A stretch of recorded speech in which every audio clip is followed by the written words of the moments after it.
Welcome to Living Transplant, the podcast that takes you behind the scenes of the transplant program at Toronto General Hospital and brings you open and honest conversations about the transplant experience. My name is Candice, and I'm the Education and Outreach Coordinator for the Centre for Living Organ Donation.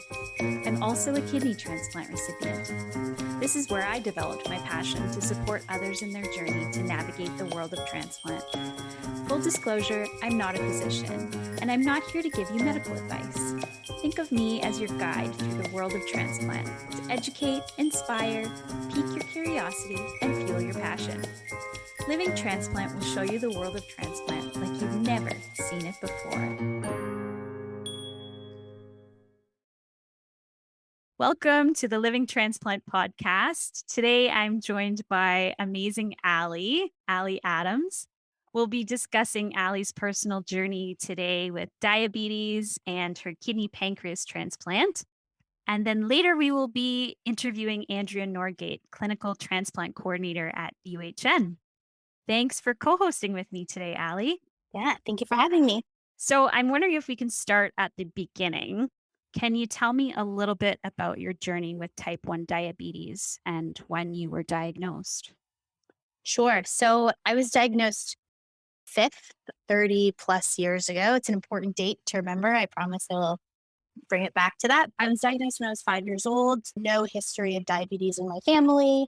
It was kind of a surprise. I just turned a little green in the face and I was going to the bathroom a lot and really thirsty. And my mom took me into a walking clinic in Toronto. And the next day I was in Sick Kids and diagnosed with type 1 diabetes. And so I have lived for 32 years with type 1 diabetes. And all of that changed a year later, which I'm sure we will talk later about. But diabetes, I think, is a tough disease. It's cruel in many ways and takes a lot and doesn't give a lot. It's been a real interesting journey along the way to get to where I am now. So fast forward through that time, you're managing your diabetes. It's been 30 some odd years living with it. And you're working in a serious, fast-paced working environment at a corporate law firm, traveling. Seems like everything is going fantastic. And then you had a shocking health episode. So what happened? So I was on FaceTime with a girlfriend. It was like a Tuesday evening at 7 p.m. And she was talking to me and she was saying something. I don't even recall what she was saying. And it just wasn't registering. It's hard to describe the actual feeling, but it was basically as if someone was talking to you and you could see their lips moving, but you weren't hearing anything. That's so scary. Super scary. And being diabetic, I think you are a bit more attuned to when things feel off. Maybe it's not perfect. You don't know what it is, but I think generally people know when something's wrong. It just felt like something was wrong. And so I called the paramedics and they showed up and my blood sugar was fine. I looked fine. They did all the vitals and they were like, nothing's wrong. We're going to leave. And one paramedic was like, oh, wait, I forgot to check the blood pressure. Oh my gosh. An important thing, evidently in the end. And he checked my blood pressure and it was 220 over something crazy. Wow. And they were like, well, you're on the verge of a heart attack. We should probably get you into the emergency room. Gosh. That would be lovely.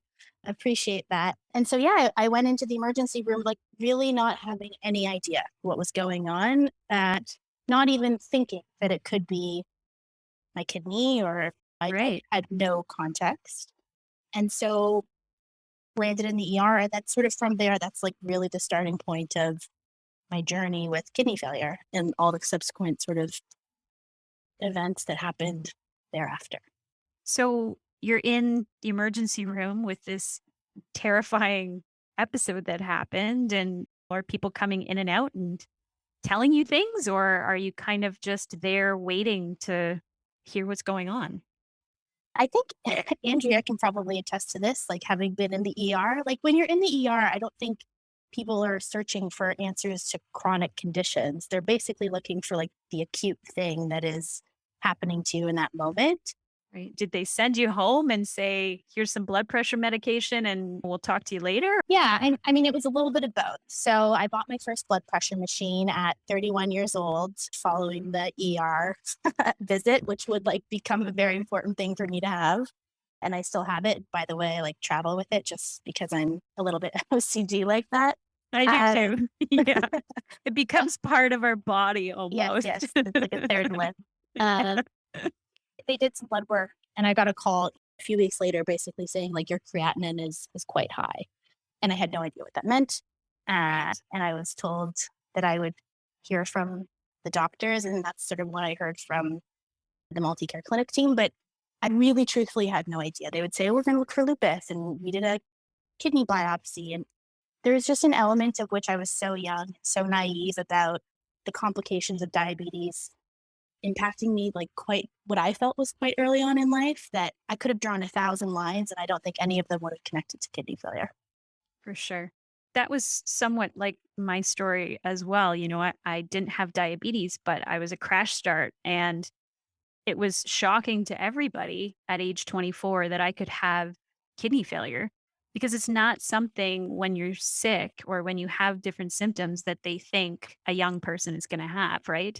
So it's like all of the other things around that could be going on. So, like, it could be allergies, it could be lupus, it could be all of these other things rather than direct to kidney failure and kidney disease. Now we know that the kidney does everything in the body. And so every time someone says anything, I'm like, get your kidneys Get your checked. kidneys checked. Yeah. There's your PSA for our day today. Get your kidneys checked, no matter how old you are, right? There are powerhouses. So you got the call to go to the multi-care kidney clinic. You showed up, and what happened from there? So I Googled the multi-care kidney clinic as you do. And this sounds like my dream clinic. Like everything Right. is all together. How lucky am I?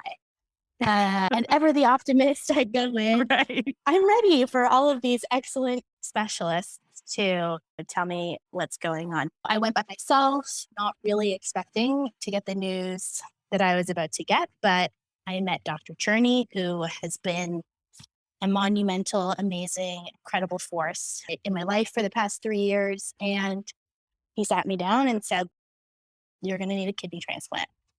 And I just wasn't expecting the news. Of course. It was, I heard it and kind of in the same way that when I went into the ER, I heard it, but it took a second to register. And it was mostly disappointing. And it felt like not only was my kidney failing, but I had failed. And I think that's the part that I struggled the most with was just that I tried to be a successful person in all avenues of my life. And here was this big thing that I was told that I couldn't do anything about. I couldn't fix it. There was no Yeah. like take blood pressure medication and it will resolve itself over time. It was like a really acute failure across a lot of dimensions. It was disappointing, but Cherney was also amazing and extremely thoughtful in the delivery and in the subsequent sort of conversations thereafter, which made a huge, huge difference in how I think I approached this whole process generally. So when you were there and you got that diagnosis, did they tell you you were going to need to start dialysis? Not immediately, but I knew that it was coming. And again, I went to trusty Google and Googled what end stage kidney failure was. I think I was stage 4 at that Wow. time. Um, and so, okay, if you're on dialysis, like what do people eat and all of this stuff? And so I went full blown like kidney diet. I got rid of I went through all the cupboards in my apartment. And if there was any massive portion of sodium in anything, all the canned foods was gone. It immediately changed my life in many ways, but yeah, I don't know. I don't know how people take that news other than this is something now that you're going to have to deal with. And it's like one of two ways. Like you can lean into it and really give it your all, or you can fight it. And I think I was smart enough to know that fighting this was not going to lead to any optimal results. And so it was all about how can I make the best of this really unfortunate situation. Hmm. And so after your diagnosis, how long were you able to stay off of dialysis? Yeah, 2.5 years. Wow. I think that's right. It was a while. It was kind of a slow progression at the start. And I think as kidneys do, it teeters. And then all of a sudden it's okay, we're kaputs and it's time to go on dialysis. Dialysis again, all my friends are buying houses and Mm. having children and getting married, and I'm going on dialysis. There was like a real contrast in the way that I felt like my life was taking shape and the way that my friends' lives were taking shape. And this like old adage of comparison is the thief of joy really rang true for me. And it's very difficult to rewire my brain to be like, it's fine to be on dialysis. And it's also fine to have kids. And the two can intersect and exist at the same time. And I started dialysis in the basement of Toronto General and met Patrick and Marty and all the people and the nurses there. And we just had a grand old time. We would bring each other sandwiches and whatever, trade life stories. And it was just, it was fine. It was really scary, but it ultimately ended up being kind of this little other community that, again, I wasn't expecting, but was a real source of life in many ways. It's funny. I always say that the dialysis community is one that I would never wish anyone to have to be part of.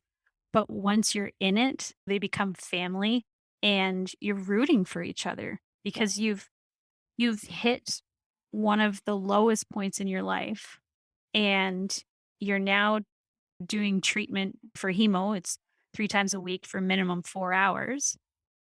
And I remember I stopped university during that time just because it was too hard for me to focus with all the brain fog.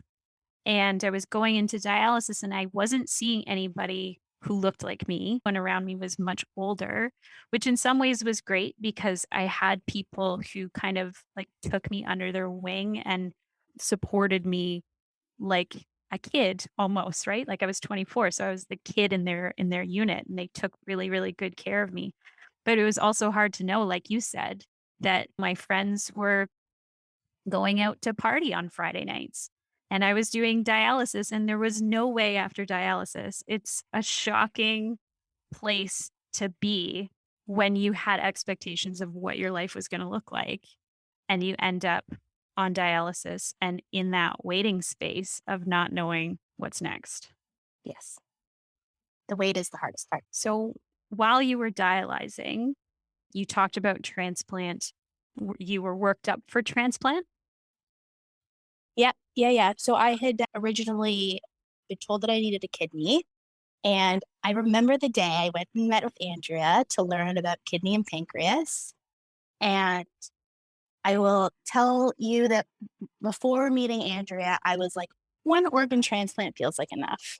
It seems Too a little much. bit much, but again, I didn't know enough. I was Right. really going off of my own fears and not reality Right. in many ways. And then I met Andrea and she was like, you would just be so much wiser to do it. And she kind of, in very elegant, simple ways, described to me like why it is a good idea. And when you think about it logically, if you sort of weigh the realities and the benefits, you're like, yeah, it does seem like a good idea to get both. And I couldn't even fathom what it would mean not to have diabetes. I still sometimes catch myself being like, what is life without diabetes? It's Oh, insane the magnitude and the weight that type 1 diabetes carries. And had it not been for Andrea, Dr. Reichman, and others who gave me the opportunity to learn more about KP, um, I think I would have done the quote unquote one organ route. mm, And he is the best decision I've ever made in my whole life. It's changed my life in ways that I didn't even know were possible.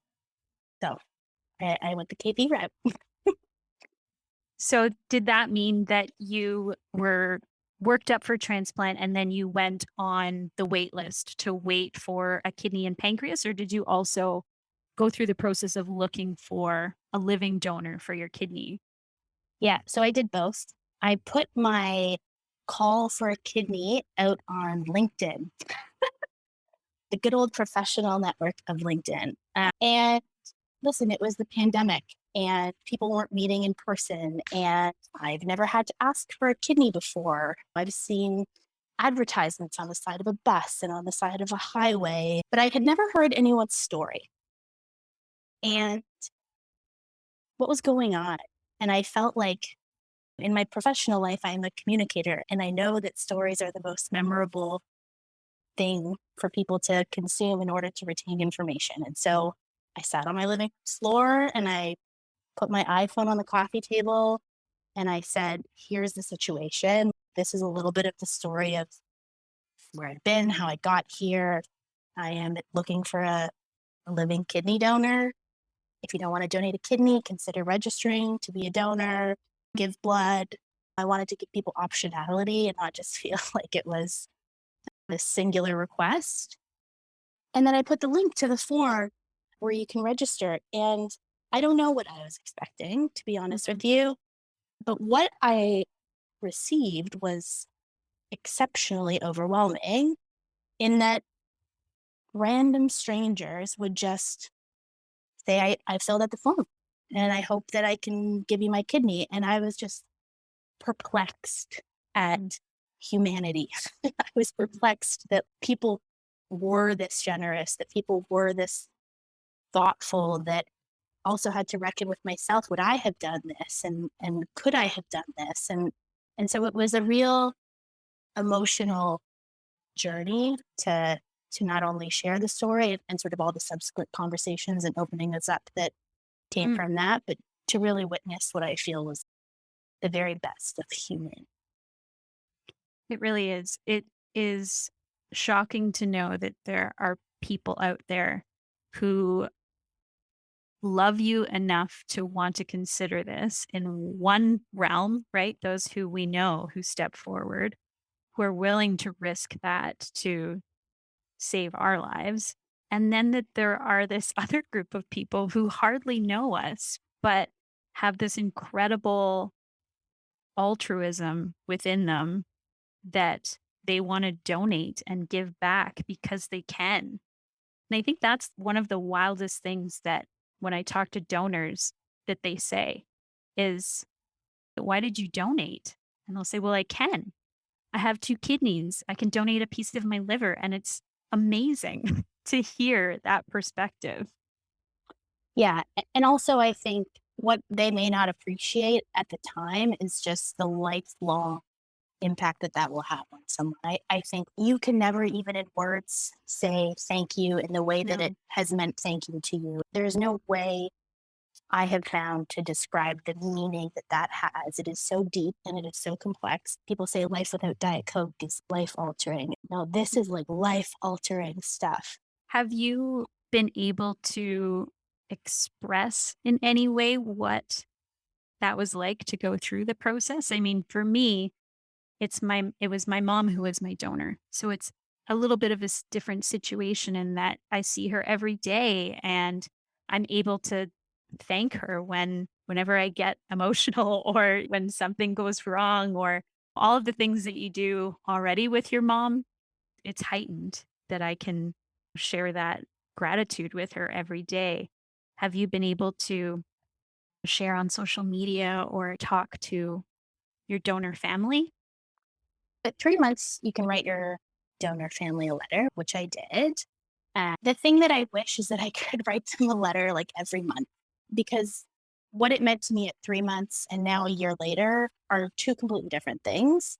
And the way that I view this is the letter is an important acknowledgement, but what feels like the real acknowledgement is being responsible with these organs and living a life that is meaningful and like outside of myself. And not to suggest that I'm like this super altruistic person that is like painting rainbows and butterflies all over the city, but like do acknowledge that this conversation couldn't necessarily be possible without my donor.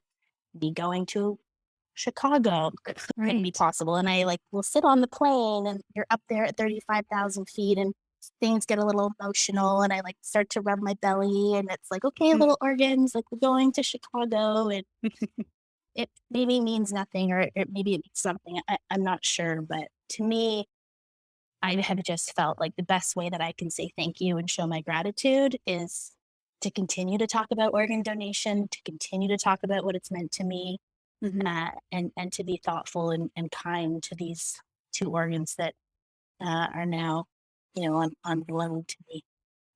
That's amazing. So we skipped forward a little bit, but we gave a spoiler. You got your kidney transplant and your pancreas transplant. Amazing. And I'm going to ask you, what day did you get those? Yes. Well, I guess we said we would come back to this. So May 5th, 1993, I got diagnosed with type 1 diabetes. It was also my mother's birthday. Fast forward, May 5th, last year, 2021, also my mother's birthday.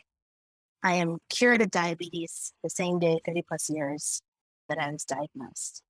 Wow. It's so eerie and serendipitous.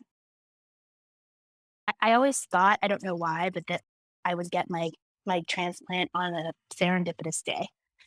Maybe it'll be Christmas or maybe it'll be my birthday. I never imagined in this crazy mind of mine that it would be on the same day I was diagnosed on my mom's birthday.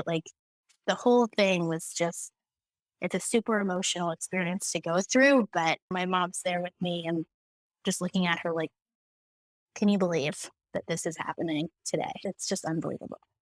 So I'm guessing then it wasn't planned that day that you got the call that day to come in for your transplant.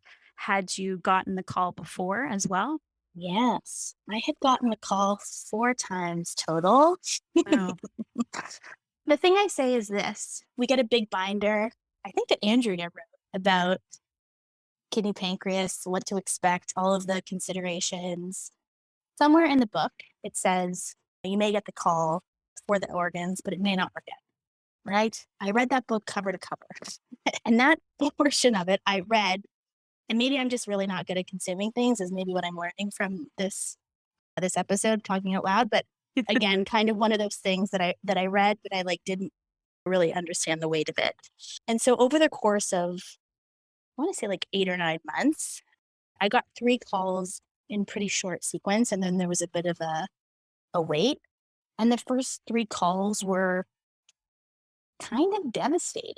It was emotional for sure.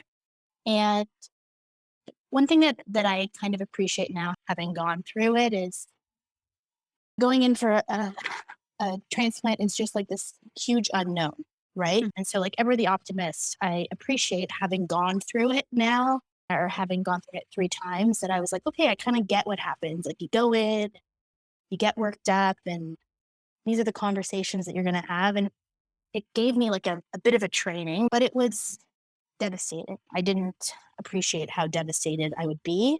And I just kind of moped around for a few days and felt like I was just a little bit out of it. And I shared these things on social media again to just provide some clarity or a line of sight into what this process meant, because I think many people think you get the call, you go in, think boom, you're home. It's rainbows and butterflies.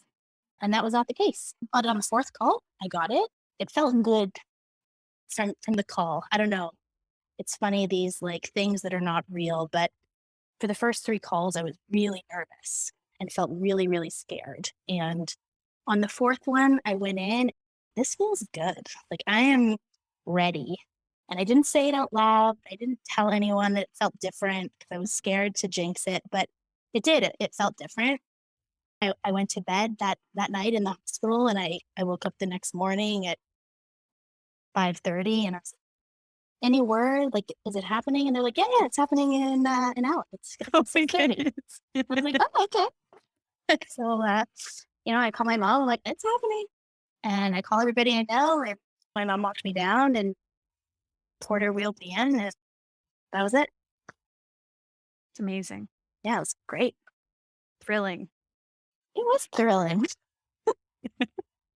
Yeah. That feeling of walking through, well, or being wheeled through those doors to go into that surgical room. For me, I didn't think it was going to happen. I had a scheduled transplant. My mom was my donor. She went in at 9 a.m. And I don't know why, but I was just so nervous. And I just kept thinking, I don't know if this is still going to happen. Don't get your hopes up.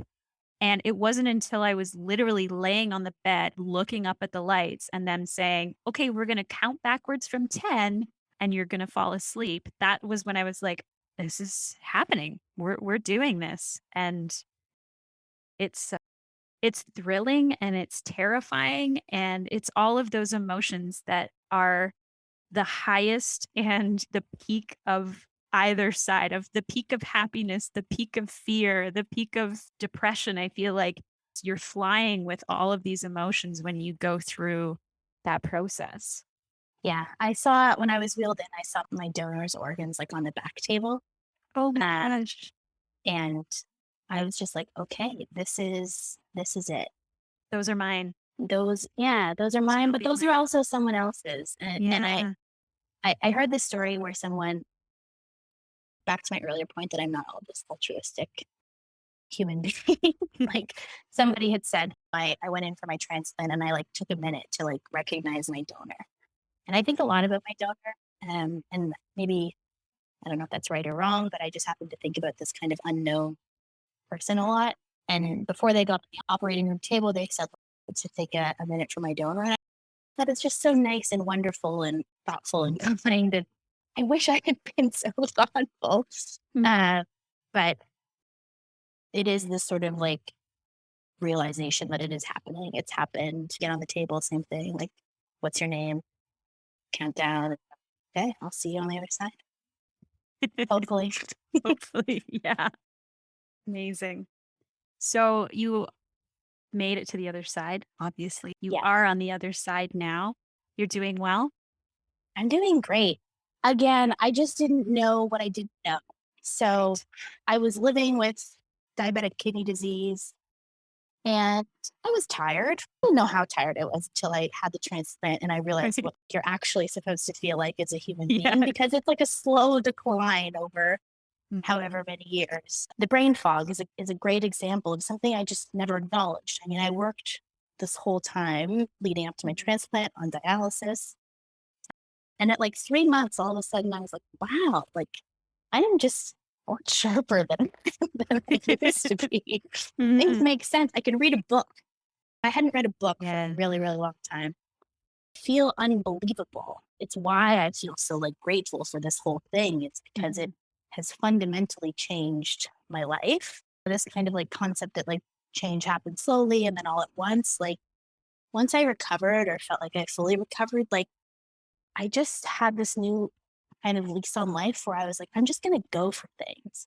I'm going to get a new job. I'm going to get a new apartment. I'm going to like do the things I wasn't doing. I need to go to the gym more. I have work to do on that front. How we all do. It just gave me this like sense of like liftoff that I didn't have before. Dialysis like really kind of limits any of those things. And knock on wood, I've been fairly lucky in terms of complications and I realize that may not last forever, but I've enjoyed sort of every moment of feeling as good as I feel. So for all of those people who are waiting right now, do you have any advice for them? Yeah. So the thing that I would remind myself of, especially following sort of like the false starts that I had, transplant wasn't going to end with me. It feels in the moment, I think, as though like it's never going to happen or it's taking too long. And it feels kind of cruel that like when you're sick, time just takes forever. Slow. So slow. The years are long, long, long. I feel like I'm 95, but it was a long 3 years. Now that I'm outside of it, like time flies by. If you're going through hell, keep going. It will happen. It will happen when it's right. It will happen when it's meant to be. The other thing that I found really helpful was knowing that on the other side, they're planning and working for the best possible outcome. And to remind myself that it's not about like, they just want to do it to get it done and over with. They want to do it because they want it to be right and right for you and right for everybody. And that, I think, was a really helpful framing for me, because I am a bit of a perfectionist OCD person. And that really allowed me to sort of ground myself in like this concept that it is not an emotional thing. It is strictly like what will lead to the best possible outcome. And if it's been a month or it's been 3 months, it's just a month. It's just 3 months. You'll get there eventually. That's awesome. Thank you. Thank you for sharing your story with us and for all of your knowledge that you've brought to all of our listeners. I really appreciate everything that you've brought today. And I'm really happy that we get to have somebody who was part of that journey with you to join us today. I'm hoping that you can introduce Andrea for those who are listening today. Queen Andrea. Yes. It would be my divine pleasure to introduce to you Andrea Norgate, who her official title is the Kidney and Pancreas Transplant Coordinator at University Health Network. Andrea is the most incredible, thoughtful, realistic, amazing voice of reason, and has been such an important part of my journey and has made this journey for me so much better by her sharing her wisdom. Andrea, can you tell us a little bit about your background in healthcare and why the decision to specialize in transplant? Well, of course, everyone who is in transplant is in transplant by accident. No one thinks about transplant until you need one. No one, ever, ever, ever. No one thinks about blood until you need it. No one thinks about any of these things until you actually get it. So I was graduated in the late 80s, and I came to Toronto General, and I worked on an oncology ward. And of course, that's when there were no jobs. No one got a full-time job. So most of my class went to Texas, and they actually are there right now. Wow. And then you just sort of float around to different floors as you do, and nursing sort of waxes and wanes, and during transplants, just sort of filling in a shift. And from that point on, it would just seem like the most logical thing for me to do. It just seemed like there was lots of shifts. It was a dynamic group. No one ever left transplant, because once you were there, you realized that it was just, wow, this is great, because you got to see every single organ system. You got to see cancer, you got to see palliation, you got to see diabetes, you got to see everything new that was happening, the immuno. And you got to remember, we're coming off we were in the AIDS, back in the 80s, it was like, and our infectious disease was actually sort of blossoming there too. Everyone who wanted to do anything in the infectious disease world, then you sort of had to go into AIDS research. And transplant was an immunosuppressed community that actually benefited greatly. And so there's so much learning to be done, and the people were really cool, and they were all ages, and all of the nurses that I worked with back in like 1990 still work there today. Wow. And you just sort of like go through and you become a coordinator. So it seemed like a no-brainer for me. And it was great. It was hard work and shift work, and everyone was a family back then. And the family was all of our patients. I could tell you names of every single patient I've ever had. Wow. Yeah. Yeah. It was terrific. One thing I want to say, just before I forget, is Allie mentioned like when she was diagnosed with kidney disease, and there was this source of blame that you felt, as though you blamed yourself, that you were a failure at having a childhood disease, that no other childhood disease actually has that kind of sort of feeling that you're failing, right? It's not something to do with you. And this is one thing that I would just wish I think there was put on this earth to sort of get rid of, is that feeling of blame. It's just, this is a disease. The number one risk factor to the kidney is hyperglycemia. You have a disease that makes your sugar go up and down because you do not make insulin. It lays heavy on all of my patients. And there's this sense of guilt with everyone. This wouldn't have happened if I didn't go to a party when I was 16. It's like, are you Right. kidding? Yeah.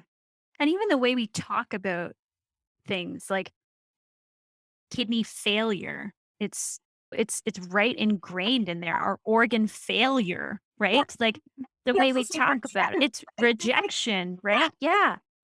And then there's other diseases out there where you're a survivor and you're fighting, and there's this like empowerment of the patients that you're fighting it and you're getting through. And I always felt like when I would walk down the hall and get connected to my dialysis chair, that it was like you said, like this sense of what did I do to put myself here? Exactly. Well, the semantics of healthcare are garbage, right? So, like, you think about kidney failure, rejection of an organ. One of my patients recently was admitted for rejection. And he goes, I'm really scared. What did I do? I tried to do that. One day I was like a half an hour late and taking my meds. This is my fault. And I'm like, oh my God. Now, you're a superhero. You have an inevitable response to an organ that isn't yours. Your immune system is doing exactly what it's supposed to do. Right. Everyone is different. Yeah. Good for you. You're better. I don't know whether he actually believes that, but he's okay now. But it's a hard sell to sort of say we put all these negative terms on things. We do. Rejection, and you're human. We are not smarter than the immune system. We're just barely ahead of the wave. We're getting smarter. But I think about what we know now to what we knew like 25 years ago. An incredible amount. The problems are still the same. Mm-hmm. It's funny thinking about dialysis changes. Even my dad's mom had kidney disease and she did dialysis at home. And I remember she used to either microwave her peritoneal bags or she would throw them in her sink. And thinking about that now for me, I'm like, it's filthy. Like throwing a dialysis bag in the sink. Like we're so cautious about sanitizing our hands and wearing our masks when we set up our peritoneal machines. And then, she'd be in the kitchen making food while her bag was warming up in the sink because she didn't have a machine. It was all manual, right? But amount of infections that you could get back then and like the things that we didn't know that now we're so cautious about. It's as much as we sometimes feel like we haven't made as much progress as we want. It's amazing that I was able to hook up to a machine at night, go to sleep, and wake up in the morning and be able to survive my day because there was a machine that could sit beside my bed and do the work of my kidneys. It's amazing. Yeah. Be fortunate with the kidney because you did have dialysis. Exactly. That's sort of like your little, I'm always reminded of that. Yeah. It's like our backup. Yeah. Our backup generator. It allows you to wait. The wait's wrong, but it allows you, it's the privilege of waiting. Exactly. Yeah. So talking about waiting and the wait, there are over 1,400 people in Ontario right now waiting for a transplant. And Allie talked about how she had 4 calls before she got her transplant. So why would that happen to one person? And why don't those calls end in transplant always? It's an unpredictable science. So we call people in prior to actually looking at the organ. And it's not all about blood work. It's not all about the history of the donor or any of those things. It's what the organ looks like actually at the time that we retrieve it. And we don't say harvest because it makes it sound like it's a farm somewhere with growing kidneys. We actually retrieve the organ from a person. And we get the best history that we possibly can. However, like when we actually operate on the person and we call the recipient in because we want to be ready to go, right? But we call the recipient in before the actual kidney and pancreas actually arrive at our hospital. And there's a lot of things that can go wrong. We have a general idea that it will be okay. But sometimes the anatomy of the kidney is a little wonky and we don't have the right vessels to hook it up properly. Sometimes it's a little bit too fatty. The pancreas is the ultimate jerk of all the organs because it has to be pristine, right, in order for it to come in. but sometimes it's a bit fatty. Sometimes there was abdominal trauma. And we try and sort of make the best estimated guess to see whether or not this would be a good donor. And for the most part, we're right. Mm-hmm. Just so happens with Allie, she was called in 4 times. So with Allie, it was not the issue. It was the pancreas, which is the diva organ of all the organs. So we were able to transplant the kidney to the backup that came in for Allie, but not the pancreas. The pancreas we could not transplant. And of course, Allie is on a kidney pancreas list, and that is separate from the kidney list. And so Allie went back home and the kidney was transplanted. And so Allie would just wait her turn for the proper donor to come. And so there was really no context. I knew something was wrong, but I didn't know the long-term implications. I don't know, Andrea, what do you think? Like, is that normal? Oh, absolutely. Emerges very unsatisfying. So you find out what you're not as opposed to what you are. So are you going to die tonight? No. So you can go home, but we're not going to figure out what is actually wrong with you. And because there's so many people and there's like sort of a hierarchy of triage, you having high blood pressure, we can treat that, but then really high blood pressure is for your family doctor. So unless they did labs, we wouldn't know. But it is a very unsatisfying place unless you're going to die. And then it's very satisfying. And then we can do something about it. Andrea, you talked about kidney transplants separately. You have donated a kidney. I did. Do you want to talk about the story behind why you donated your kidney and what that's meant for you and why you made that decision? Sure. It was 2013 that my son was diagnosed with type 1 diabetes. And I had been in the kidney pancreas clinical coordinator job for some time. And my kids were always very involved in work with me. Like they would come out to all talks and we would talk about my patients, always very involved. And my son, he was thirsty and tired. And I thought, and he grew like 4 inches in 6 months. And that was his event. And type 1 diabetes is an autoimmune disease. It's not hereditary. And so usually people with type 1 diabetes are just sort of parachuted into a family. No one else has diabetes. Nobody in the family has it. And that's what everybody looks for. They look for someone to blame. And it really is just 0.6% of the population. Type 1 diabetes has been around since 3000 BC, it was described. And that it is 0.6% of the population. And so in terms of sort of disease processes, it's bad luck. His name is Joey, and he was diagnosed with type 1 diabetes. And it was quite literally the worst day of my life. And when I say that, your children, no one has more control over you than your children. I mean, they could destroy you. They could destroy you. They could make you sad or happy. They just have so much control over you. And so I could not go another day without thinking about what is going to happen to my child. Is this going to happen? And the knowledge base of transplantation and diabetes within where he was diagnosed was so limited. I was like, are you kidding me? So they would say to him, oh, there's a cure between in 5 years. And every single one of my patients has been told this, including my patient who was diagnosed in 1965.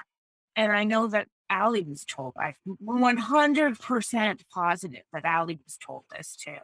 5 to 10 years. Don't worry about it. Well, that's not true. And I always look for hope and things. So I needed something to sort of like latch onto.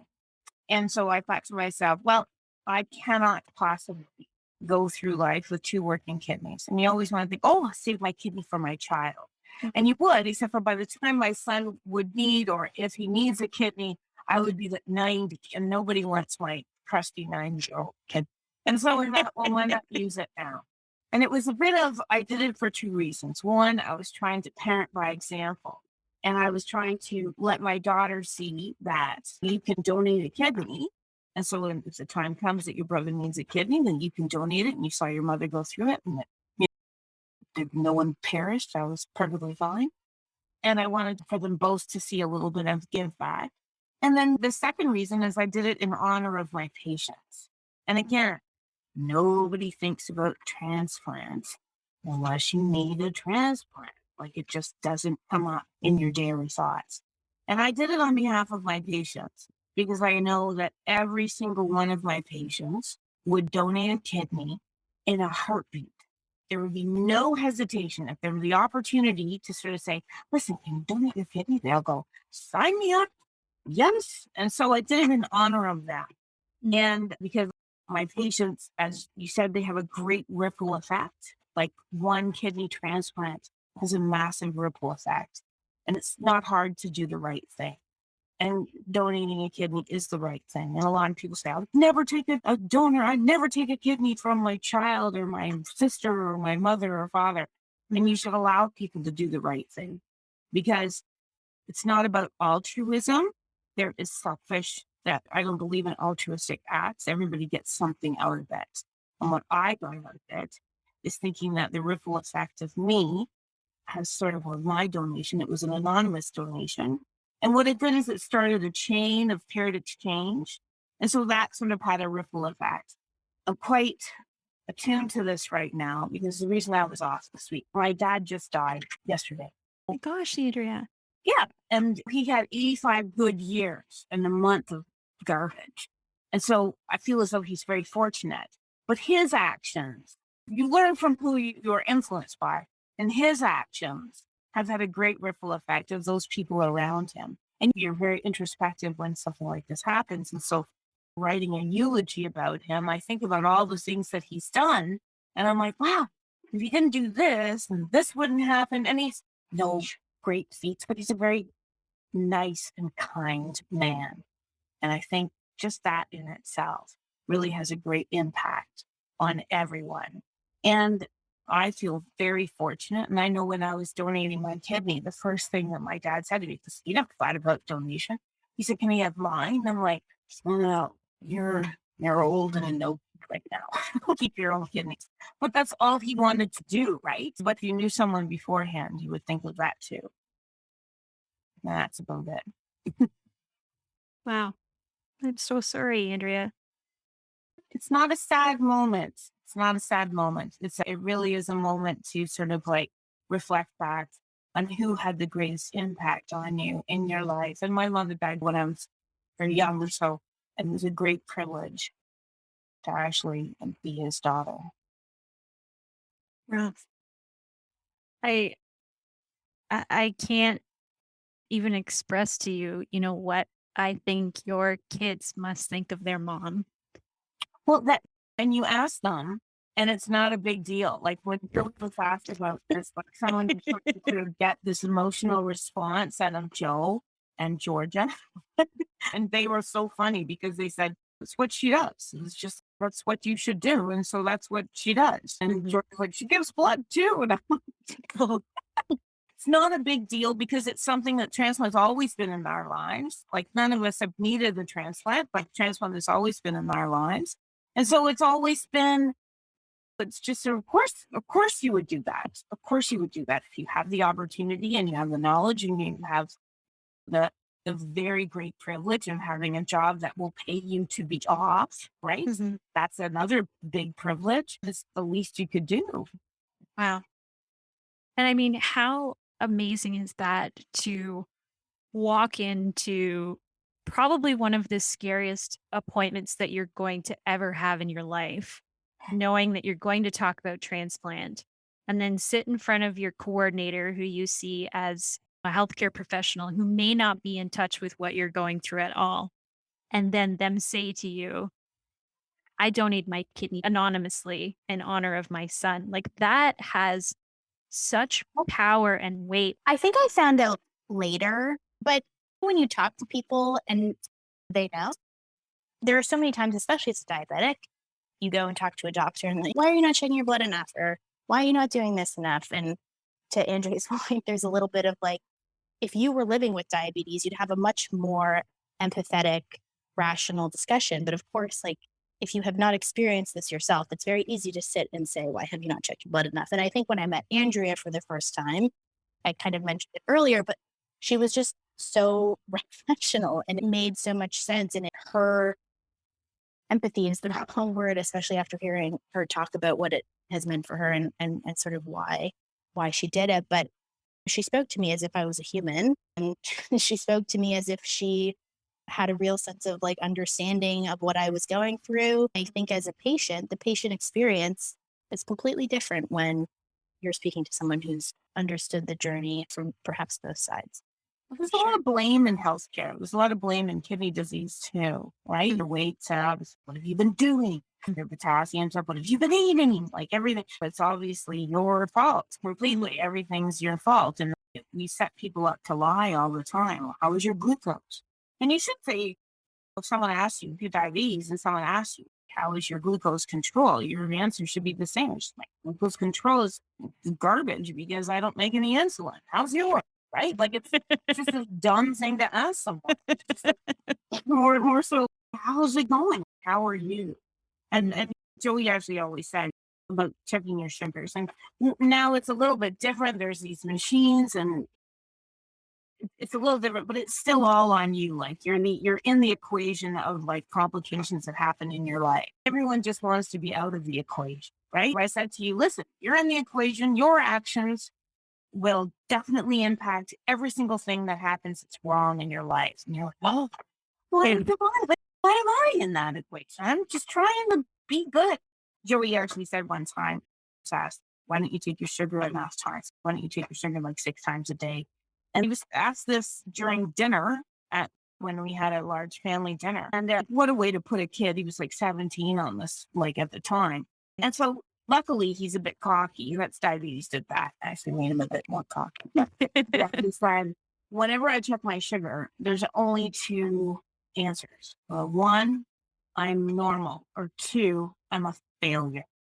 And I do not like the reinforcement that I'm a failure 6 or 7 times a day. And so I just ignore it. And then the person that asked me the question with good intentions, right? Nobody's trying to be mean. They say, well, what if you're normal? Isn't that good? And he's like, well, wait an hour and I won't be.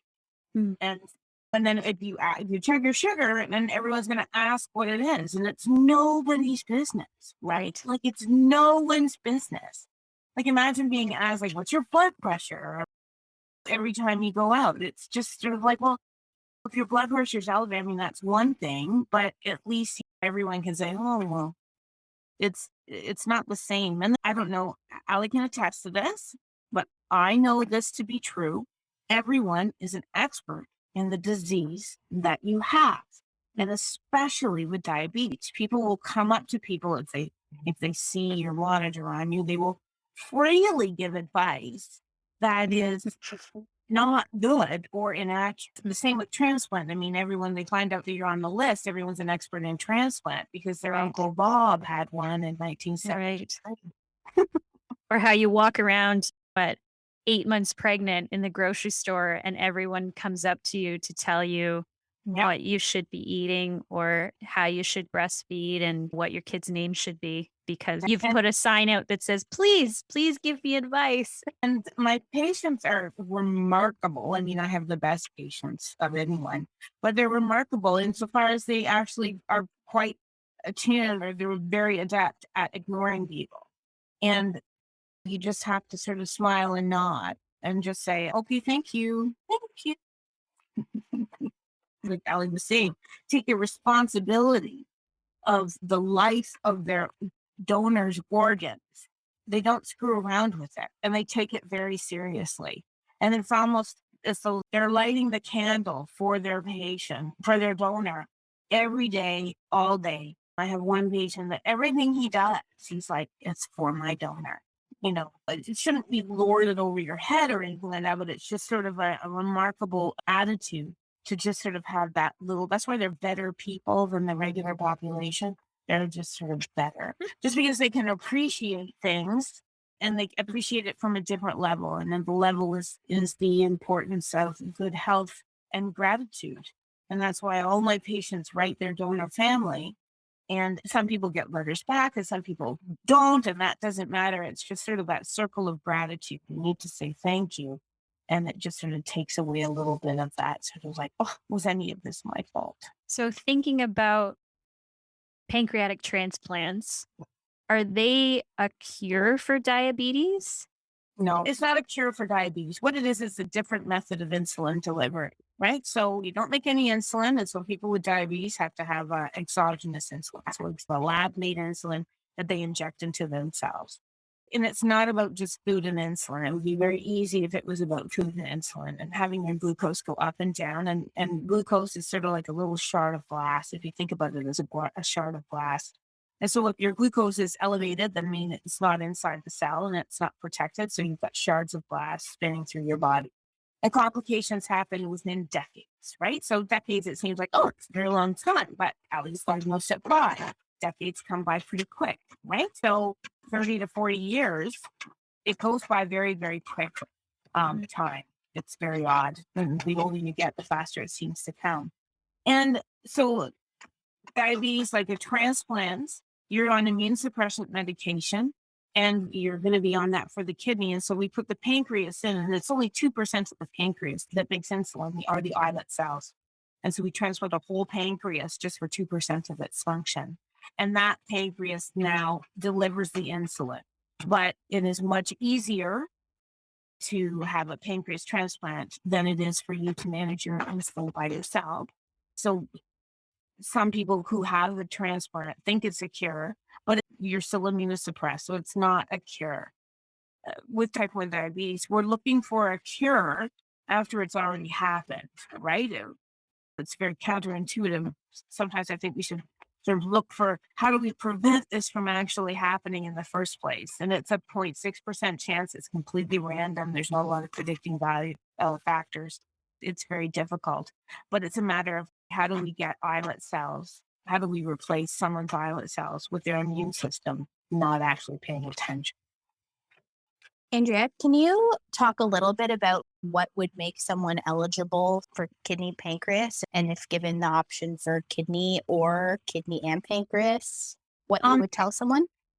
You were very nice when you were describing when I talked to you. And you said I gently told you that it would be a good idea to get a pancreas. I think I said, are you out of your mind? Of course, get the pancreas. Because diabetes, like actually having that sort of pressure of having to manage your own glucose and your own insulin all the time, forever and ever and ever. So for me, like having a kidney pancreas transplant is just sort of like, of course you would get the pancreas. And to qualify for a kidney pancreas transplant, you need to have end-stage kidney failure from any cause at all. It doesn't really matter. And you need to have type 1 diabetes. We also do transplant people with type 2 diabetes. However, type 2 diabetes is a little bit more complicated. Type 1 diabetes, you don't make any insulin at all. Type 2 diabetes, you make insulin. There's just a resistance. And so it depends on how great that resistance is. And so eventually people with type 2 diabetes, or some people do end up having to have exogenous insulin, so injectable insulin as opposed to tablets. So if you're on a reasonable amount of insulin and your weight is within a reasonable BMI, we can transplant a kidney pancreas for those people who have end-stage kidney disease and type 2 diabetes. But 90% of our population has type 1 diabetes. Can you, Andrea, talk about, from your experience, what patients should be thinking about as they await the call? Maybe even some like pearls of wisdom if it doesn't work out, like how to think about it. I always felt like what you told me was always so helpful. Like if things were too fatty, or it was always very practical and rational. And so maybe just talk a little bit about like how people should be thinking about that whole sort of process.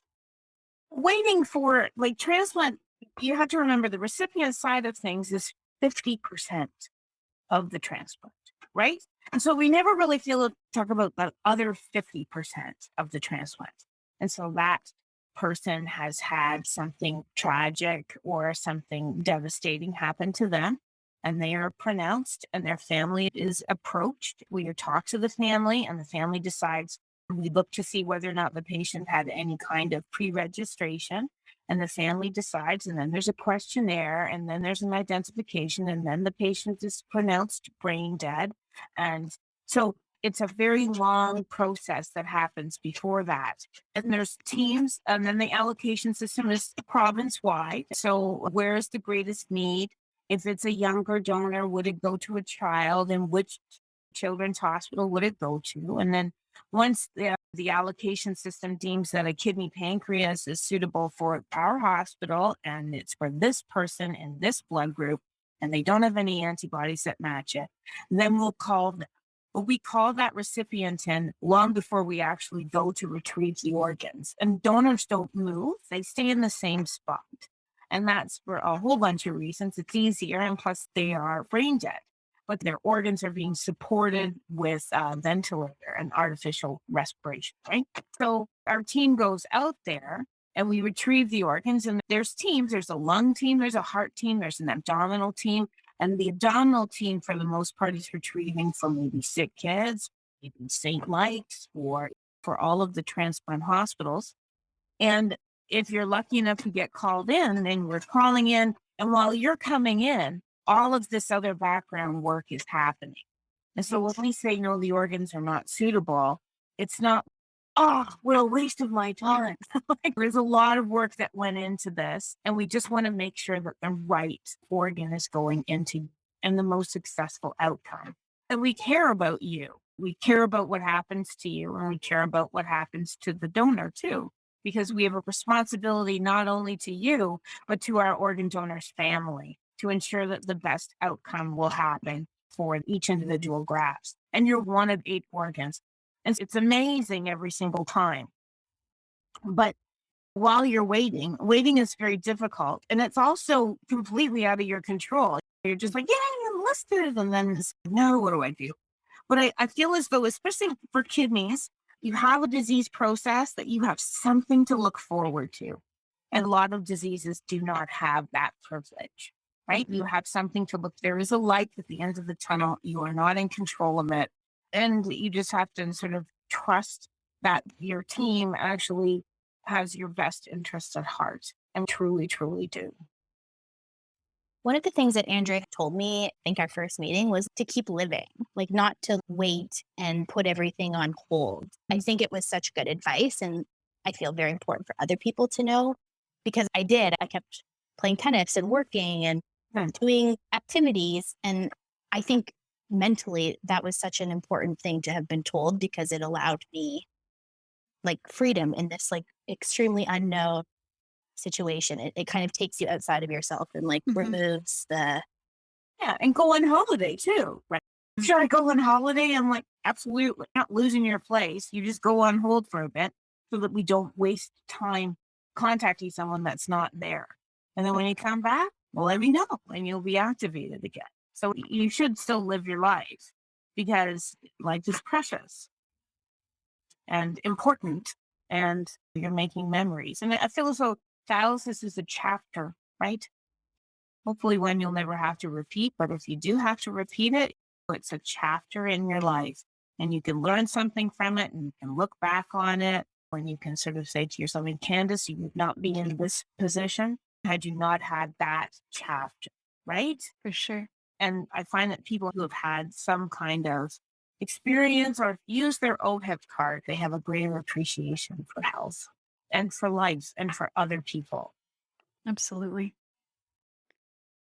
So you've given us a lot of really good advice today for people. Is there anything else that you would want to share with recipients or potential donors or even family members who are out there going through this process?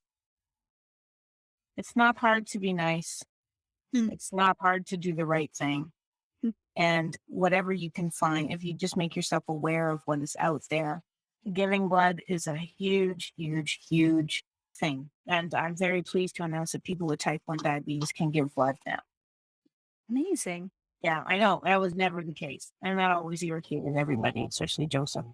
If you just are aware of your fellow man, and if someone actually approaches you and said, I need a kidney transplant, I need a kidney, or I need a liver, and we can actually do a living donation for those things, really think about it. And it's a week out of your life and the difference in that week. Now, mind you, I did sleep for 3 weeks after, but I just felt as though I was a cat. I just kept. And then I woke up, and then after that, I went back to work after like a month, and everything was fine. And I didn't feel any different. And you don't change the person that you are. You just did what seemed like the most natural and almost driven choice that you would ever make. And again, it's not altruistic at all. It is something that is inherent in you. And I think that if you have the opportunity to donate, take it in a minute. And the last thing you want to talk about after that is your donation. But here I am. And I never even think about it. Well, thank you for sharing your story today and for letting us ask you all of these questions that you may not have wanted to talk about that we pulled out of you. No, I think my patients' stories are actually far more remarkable. So I have one last question for both of you, for Allie and Andrea. I'll start with Andrea.